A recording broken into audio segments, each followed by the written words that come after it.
Today on Side-Scrolling Superheroes, I'm taking a look at Teen Titans, which came out in 2005 for the Game Boy Advance. It was published by Majesco and developed by A2M. And this is a game that kind of checks off all of the boxes for why I created the Side-Scrolling Superhero series in the first place. It's got lots of characters that you can play as, so right away you've got quite a bit of diversity in the types of animations that you're going to see and the special moves and powers that you're going to see out of all of these characters. You can control all 5 of the Teen Titans. So Robin, Cyborg, Raven, Starfire, and Beast Boy, they're all in there, and on the fly you can transform into any one of these 5 characters. Now, you're not going to see them running and engaging with bad guys together, which is something that's a little bit deflating because, of course, that team dynamic is one of the reasons why we love the Teen Titans so much. It's based on the animated property that has been running, in various incarnations on Cartoon Network and other places. It's hard to keep track of where animated stuff ends up these days. He farted. That wasn't a fart. That was just air leaving my butt. Which is a fart. I love the Teen Titans movie that I saw not too long ago with my kid, and my kid is totally obsessed with the animated show.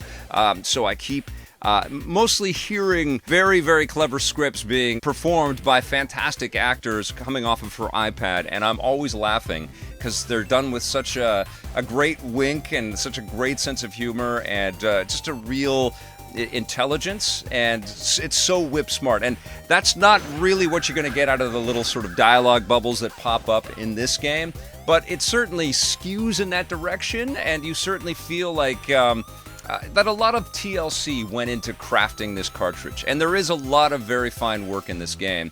It has a terrific first impression. The colors and the life and the energy of the show are all popping off of the screen. The animations of the different characters as you're first introduced to them in Titan's Tower. They've been invaded by a threat, and they've got to take out all of these bad guys, these hive soldiers, also all these little robot buddies and stuff that they've got.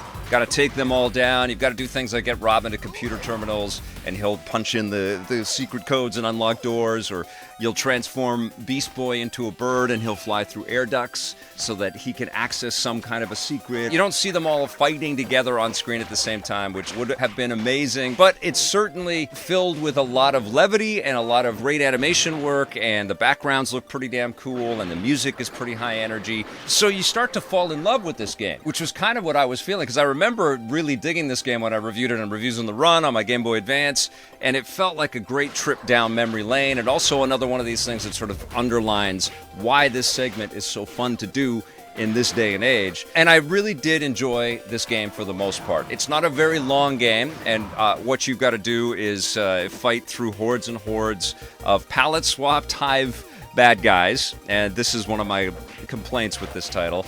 And then eventually you'll be fighting different bosses like Gizmo or Jinx or Mammoth, and they're all being sort of led by Brother Blood. And Brother Blood's big idea in this game is that he's getting the DNA of the Titans and creating clones. So one of the key quirks of this title is not only are you going to be fighting a lot of the same enemies over and over again, they might come in purple or yellow or blue, you get the idea. There's just lots of the same enemy type over and over again. It was a little bit interesting, a little bit Metroid-like to fight duplicates of yourself. There is so much repetition in this game, a lot of recycled backgrounds. You're going to be in sewers, you're going to be in the Titan's Tower, you're going to be on some city streets and stuff like that. You'll see some trees and things in the background. But a lot more work could have been done to kind of match the incredible work that's done with these main characters. I mean, they've done a fantastic job of giving Starfire laser eyes, and she's got the plasma abilities that she can hurl out of her hands. Raven's got the ability to craft a giant shield around herself so she can go past these lightning barriers and things, and can also knock back enemies with the shield. And as Raven, you've also got the ability to call in a bunch of ceiling tiles or something that will all fall onto the bad guys and knock out most of them.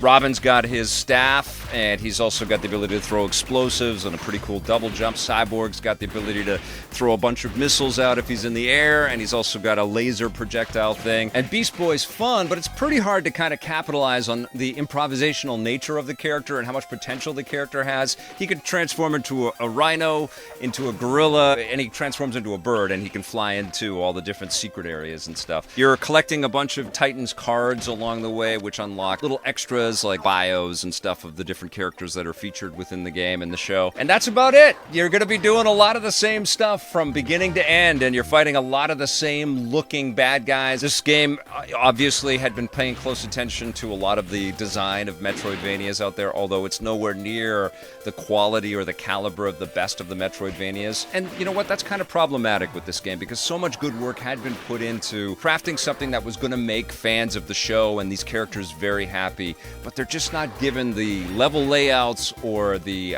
enemy diversity. Even if they had just put in like 2 more types of enemies, and I don't know what they would have been, maybe different robots with different physicalities or something like that. You're seeing so much of the same palette swapping in the backgrounds and the types of areas that you're going to pass through, and it's kind of shocking that it isn't a long game and it doesn't overstay its welcome, but it also is so tedious that you feel like it's wasting your time. It sucks because it's fun to play as these characters. It's fun to be this team. That was my favorite part of this game, honestly, is that I could fight with one of the bosses and use this character's ability and then transform into Robin and smack him with his staff and then transform into Cyborg and blast him with the laser. And there was a bit of a strategic kind of element there of being able to use the right characters at the right time. I like this cartridge quite a bit. There's a lot of terrific work in it.